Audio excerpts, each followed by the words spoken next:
Maryland. Maryland votes yes.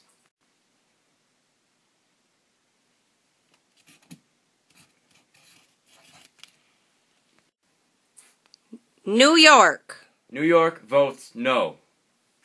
Alright, go ahead.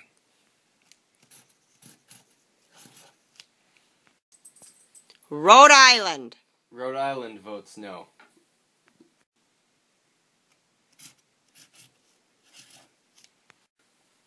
Virginia. Virginia votes yes.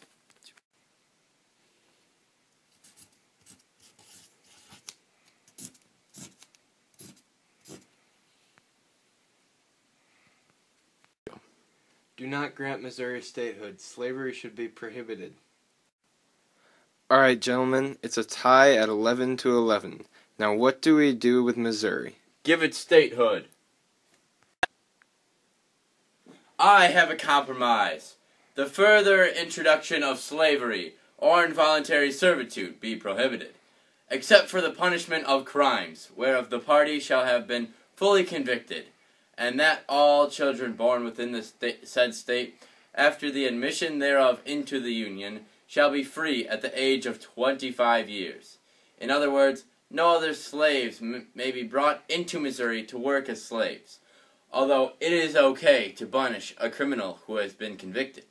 Also, all of the children of slaves are to be freed at 25 years old. That is absolutely ridiculous. 4 years ago, we declared that all men are created equal. How is it justified to have slavery at all, much less let it spread? This is not a compromise. We cannot compromise to go against our own Declaration of Independence even further than we already have. To give Missouri statehood would discontinue the balance in the Senate. In order for us to even think about granting Missouri statehood, we must also give Maine statehood for us to keep the power of the Senate in balance. Even our great Virginian forefather, Patrick Henry, wrote, "I believe a time will come when an opportunity will be offered to abolish this lamentable evil. Everything we do is to improve it, if it happens in our day. If not, let us transmit to our descendants, together with our slaves, a pity for their unhappy lot, and an abhorrence of slavery."